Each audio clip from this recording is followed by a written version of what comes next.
Welcome back to my Calculus Conundrums videos, and here we're still focusing on derivatives, but on this section we're going to talk about implicit differentiation.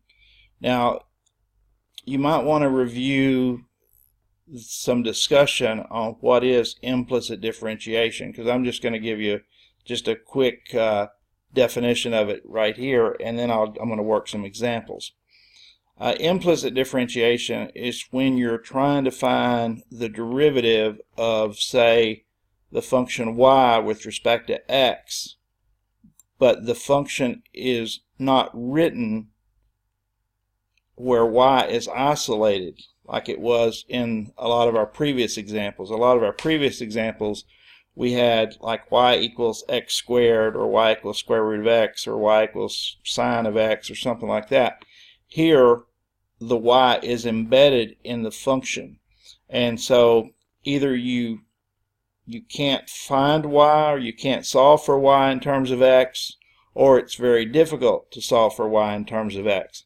So in that case, we still have a way to get the derivative. We just have to be a little bit clever. So what we're going to do here is we're simply going to apply the derivative operator to each term in the equation.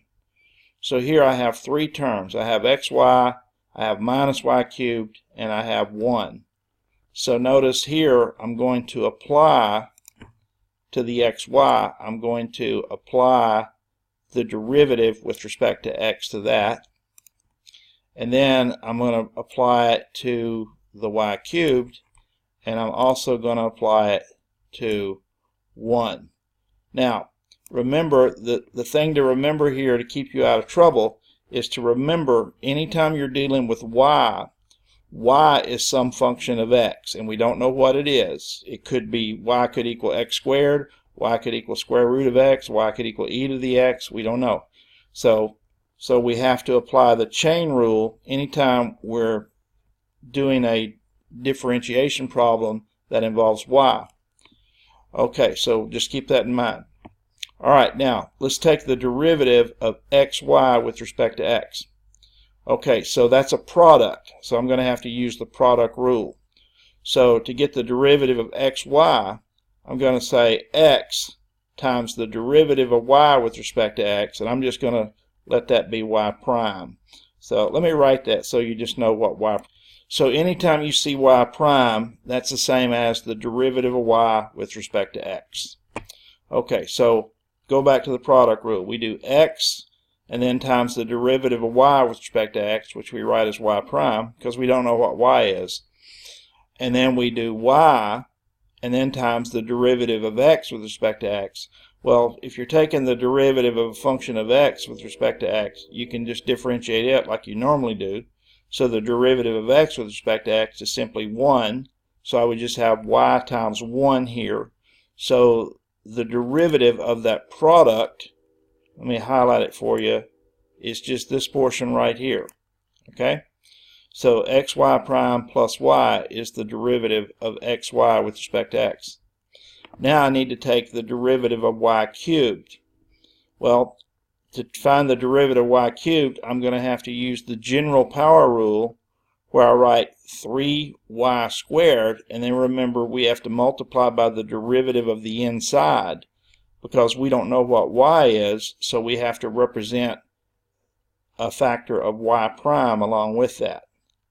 So the derivative of y cubed would be 3y squared y prime, and of course it's minus because there was a minus up here.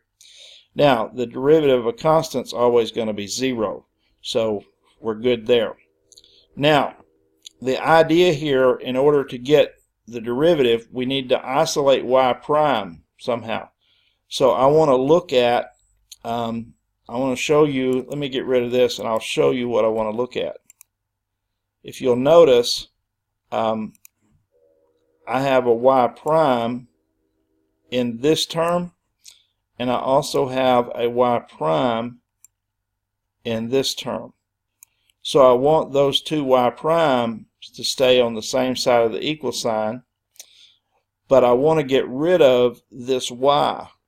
So I'm going to move the y across the equal sign, and of course that'll change its sign, and that'll make it a minus y.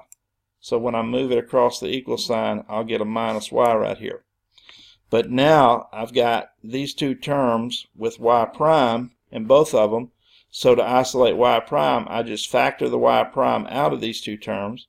If you factor y prime out of here, you have x, and if you factor y prime out of here, you have minus 3y squared.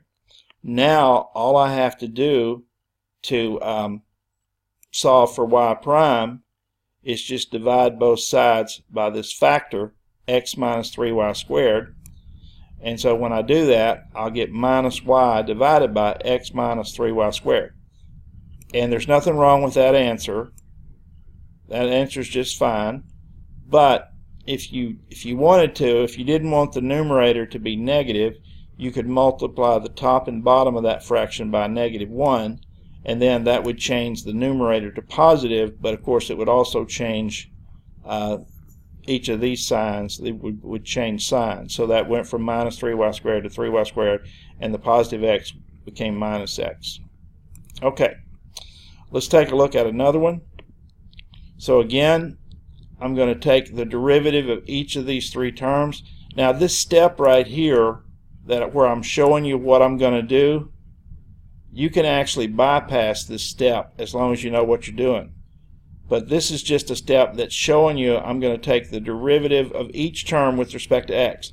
So I'll take the derivative of x cubed with respect to x, I'll take the derivative of 2xy with respect to x, and I'll take the derivative of 3x with respect to x. Now the x cubed and the 3x, those are easy. So let me go ahead and give you the answers for those derivatives, because these you just do just like explicit differentiation. So the derivative of x cubed is 3x squared, and the derivative of 3x with respect to x is simply 3. Now I'm going to pull the 2 outside here, so you'll notice I have the 2 kind of outside, and then I'm going to take the derivative of xy just like I did over here with this one. So it's going to be the same. I'm going to have x times y prime plus y times the derivative of x, which is 1, so I'll just get y times 1 for the second term. And then after I do that, then I'm going to go ahead and distribute the minus 2 through, so that'll become minus 2xy prime, and then minus 2 times y is minus 2y. And I just bring down the 3x squared and the 3 in this step. Now I've only got the one term here with the y prime, so I'm going to keep that term on the left. So notice I kept it on the left, and then I'm going to take this minus 2y and move it across the equal sign. It'll become a plus 2y, and I'll take the 3x squared and move it across, and it'll become a minus 3x squared. And of course I already had a 3 over there, so I end up with 3 plus 2y minus 3x squared. See, again, what I want to do is I want to isolate any terms that have the y prime in them. So this is minus 2x times y prime. So now to solve for y prime, just divide both sides by minus 2x. And so if I take this side, 3 plus 2y minus 3x squared, and divide it by minus 2x, well, that would give me this. Okay, that would give me this. Now, if you don't want this negative on the bottom, then again, just multiply the top and bottom by -1. It'll change this to a positive 2x, and it'll change the sign of all the terms in your numerator. So again, that's really not that big of a deal, but you might not want that negative down there. So anyway, that's some implicit differentiation with polynomials involving two variables. Now, you can also do implicit differentiation involving logs, or exponential functions for that matter. So in the next video, I will go ahead and do some implicit differentiation with some logs and some exponential functions, and maybe another function or two as well. So let's go ahead and shut this one off here, and then we'll do some more implicit differentiation in the next video.